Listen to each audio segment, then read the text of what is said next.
Shalom Teens, balik lagi sama gue Alvin Chandra. Hari ini gue bakal bawain sebuah sharing dengan judulnya tuh God Cares About Us.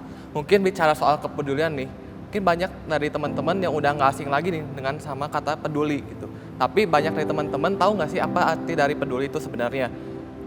Kemarin menurut KBBI, gue search kemarin itu tuh peduli itu merupakan sebuah nilai dasar dan sikap memperhatikan dan bertindak proaktif terhadap kondisi ataupun keadaan di sekitar kita gitu. Jadi kalau kita tuh mau bertindak proaktif di sini tuh kita butuh namanya inisiatif gitu. Tapi mungkin kalau kita lihat nih, banyak sekarang tuh anak muda yang mulai semangat tentang kepedulian tuh terhadap sama kita tuh makin menurun gitu. Lama-lama semangat kepedulian tuh makin hilang gitu. Nah dari sini sebenarnya banyak gitu tokoh Alkitab tuh yang udah kayak nunjukin gitu tentang kepeduliannya gitu. Ada di sini tuh kayak Nehemia sama Yusuf. Nah waktu itu tuh Yusuf kan udah dijual gitu sama saudara-saudaranya. Dan ternyata waktu saudara-saudara itu mencari Yusuf, si Yusuf tuh masih peduli gitu sama saudara-saudaranya. Dan di sini juga Nehemia tuh dia tuh masih peduli juga gitu dengan bangsanya walaupun dia tuh udah pindah keluar dari bangsanya itu. Nah jadi di sini tuh gue tuh mau ngajak gitu buat kita tuh bisa balik lagi gitu baca dari saat itu kisah Yesus memberi makan 5.000 orang. Nah di situ tuh Yesus tuh sebenarnya menunjukkan sifat kepedulian terutama pada muridnya dan juga pada orang banyak yang saat itu datang kepadanya gitu. Dan di sini juga tuh kita tuh bisa belajar melalui 3 poin ini. Yang pertama, Yesus tuh dia tuh peduli dengan murid-muridnya. Jadi kemarin tuh gue juga nemu ada video TikTok gitu. Dan di sini tuh tentang bicara soal eksperimen, sosial eksperimen. Dan di sini ada seorang gadis kecil yang dia tuh kakinya tuh pura-pura sakit dan dia tuh mau minta bantuan orang lain gitu yang di sekitarnya buat ngebantu dia menyeberang jalan. Dan gue nggak expect banget ternyata banyak banget gitu orang yang mau menolong si gadis kecil ini buat menyeberang jalan.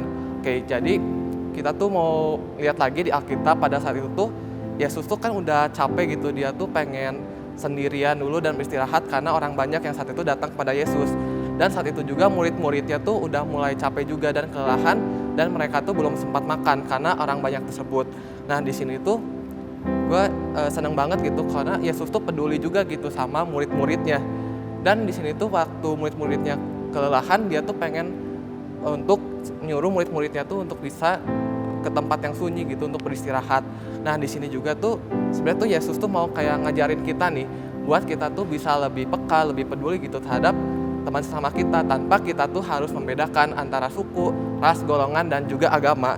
Nah di sini juga kita tuh harus bisa kayak belajar gitu peduli buat mendoakan sesama kita gitu. Nah yang kedua, Yesus tuh peduli gitu dengan kesehatan jasmani dan rohani kita. Dan di sini tuh ada di ayat 37. Koko bacain, oke, tetapi jawabnya, kamu harus memberi mereka makan. Kata mereka kepadanya, jadi haruskah kamu membeli roti harga 200 dinar untuk memberi mereka makan. Oke, jadi di sini tuh Tuhan tuh nggak peduli dengan jasmani dan rohani kita gitu. Jadi sebenarnya Tuhan tuh merupakan Tuhan yang Yehovah Jireh, artinya tuh Tuhan tuh menyediakan bagi yang menantikan Dia gitu. Dan di sini tuh saat kita tuh butuh Dia, pasti Tuhan tuh bakal menyediakan buat kita. Dan di sini tuh Tuhan tuh berpesan gitu buat kita tuh bisa menjaga jasmani kita. Dengan apa? Kita tuh kalau sebagai anak muda nih, pasti kan sering gitu kalau ada yang suka ngeliat ngerokok, terus ada yang suka clubbing gitu. Nah di sini tuh kita sebagai anak muda harusnya kita bisa menghindari hal-hal seperti itu. Dan juga kita tuh harus bisa memperlengkapi diri kita juga dengan kebutuhan rohani kita gitu. Dan kita tuh bisa ngelakuinnya tuh dengan seperti kayak baca Alkitab, kita melakukan journaling, dan yang terutama juga yang lebih penting itu kita harus bisa tergabung dalam namanya itu komunitas sel. Karena di komunitas sel itu kita tuh bisa saling bertumbuh bersama gitu, bersama dengan teman-teman kita gitu. Oke, yang ketiga, Yesus tuh tidak mencari orang dengan talenta yang besar.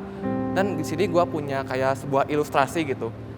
Mungkin ada sebuah korek api gitu. Kalau misalnya si korek api itu kan kalau cuma sebatang tuh kecil gitu. Tapi kalau misalnya dia tuh ditumpuk dan dibuat menjadi sesuatu, pasti dia tuh mempunyai namanya value gitu. Value dan bisa menjadi besar gitu. Oke, jadi dengan waktu itu tuh ada pemuda gitu yang hanya dia tuh memberikan 5 roti sama 2 ikan. Nah di situ tuh dia tuh tulus gitu memberikan 5 roti dan 2 ikan itu kepada Yesus gitu. Dan di sini tuh yang gue dapetin gitu, kalau mungkin sekecil apapun gitu talenta yang kayak kita punya gitu, tapi kalau misalnya kita kayak berikan dengan tulus, nah makanya itu bakal menjadi besar gitu dan bahkan berguna juga buat kemuliaan Tuhan. Oke, jadi teman-teman di sini gue mau kayak ngajak gitu, kita tuh harus punya namanya tuh rasa peduli gitu dengan satu sama lain. Kita tidak perlu takut bahwa kita tuh tidak mampu. Tuhan pasti kayak akan memampukan kita gitu buat kita tuh untuk melakukan segala hal dengan kuasanya. Dan kita juga tuh sebagai pemuda, terutama kita tuh punya potensi gitu yang sangat luar biasa buat kita tuh bisa peduli gitu sama teman-teman kita. Dan untuk membantu teman kita juga terutamanya, karena kita tuh hakikatnya tuh sebagai manusia tuh sebagai makhluk sosial, dan artinya kita tuh perlu bisa menjalin interaksi hubungan dengan orang lain gitu. Dan kita juga kayak mesti ingat kembali kalau Tuhan tuh udah mengasihi kita lebih dahulu. Oke, sekian sharing dari gue. Thank you guys.